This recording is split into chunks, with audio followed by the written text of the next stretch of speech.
सामने आ रही है। अचानक सचिवालय पहुंचे सीएम नीतीश कुमार। सीएम नीतीश ने सचिवालय का औचक निरीक्षण किया। सीएम ने पुराने सचिवालय का भी औचक निरीक्षण किया। अधिकारियों को कई आवश्यक दिशा निर्देश दिए गए हैं सीएम नीतीश कुमार की तरफ से। पिछले 15 दिन में सीएम नीतीश कई बार सचिवालय पहुंच चुके हैं। तो आपको बता दें कि सीएम नीतीश कुमार इन दिनों काफ़ी एक्टिव दिख रहे हैं, एक्शन मोड में दिख रहे हैं और कई बार अब तक सचिवालय पहुंच गए हैं। अधिकारियों के समय पर आने के निर्देश कई बार सीएम नीतीश की तरफ से दिए गए हैं। ज़्यादा जानकारी देंगे संवाददाता रितेश हमारे साथ जुड़ रहे हैं। रितेश, देखिए एक बार फिर से सीएम अचानक सचिवालय पहुंचे हैं और अधिकारियों में हड़कंप मच गया है, पूरी जानकारी दीजिए।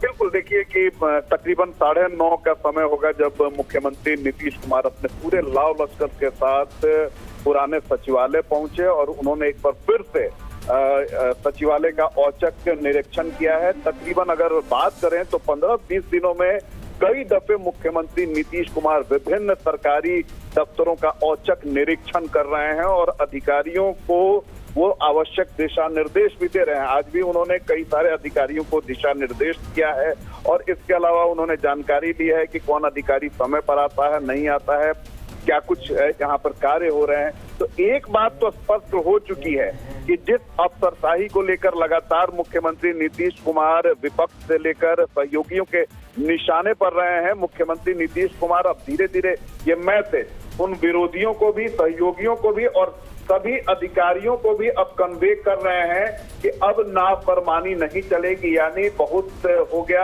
अफसरशाही का आरोप। अब अगर अधिकारी नहीं चेतते हैं तो उनके विरुद्ध उचित कार्रवाई की जाएगी। और यही कारण है कि बार बार मुख्यमंत्री, आप समझिए कि 15-20 दिनों में कई अनगिनत बार वो पहुंचे हैं और स्पष्ट मैसेज देने के अधिकारियों को उन्होंने कोशिश की है कि अक्सर ये होता है कि कभी मुख्यमंत्री पहुंचे औचक निरीक्षण करने, उस समय तो अधिकारी वादा कर देते हैं, बहुत सारी बातें करते हैं, बहाना बनाते हैं और उन्हें लगता है कि चलिए मुख्यमंत्री नीतीश कुमार आए और चले गए, राजनीति किसके निहितार्थ होंगे।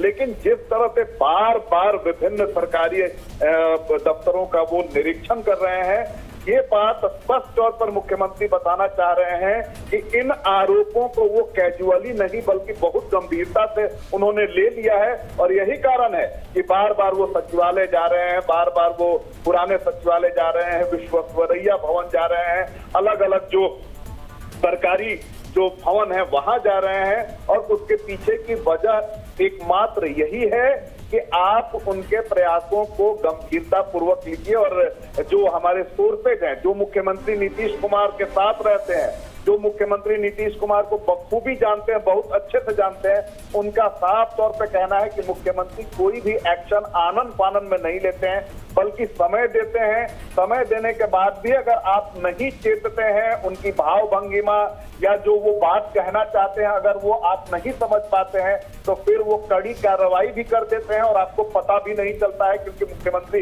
नीतीश कुमार बड़े ही सहज व्यक्ति हैं, किसी को डांट फटकार वो करते नहीं है, अपनी भाव भंगिमा, अपने बातों से वो बता देते हैं कि किस बात से उन्हें थोड़ी नाराजगी है और इसे दुरुस्त किया जाए। उसके बाद भी अगर आप नहीं सुधरते हैं तो फिर जो कड़ी कार्रवाई होती है उसे झेलने के लिए अफसर तैयार रहें। और आज भी देखिए कि मुख्यमंत्री पहुंचे हुए हैं और उन्होंने दिशा निर्देश दिया है। हालांकि अगर लक्ष्मी बात करें तो मुख्यमंत्री के औचक निरीक्षणों का फायदा जरूर हो रहा है, क्योंकि सचिव स्तर का कोई भी अधिकारी हमें नहीं दिखता था सचिवालय में, समय तो कोई दिखता ही नहीं था। मंत्री लोग भी सचिवालय आने में काफी ज्यादा एक तरह से आना ही नहीं चाहते थे। तो ठीक है रितेश, तो सीएम नीतीश कुमार खुद ने कहा भी है कि वो चाहते हैं कि जिस तरीके से वो पंक्चुअल है उसी तरीके से बाकी जितने भी अधिकारी हैं, सरकारी कर्मचारी हैं, वो भी अपने कामों को लेकर ईमानदार हो और पंक्चुअल हो। बहुत शुक्रिया आपका तमाम जानकारियों के लिए रितेश।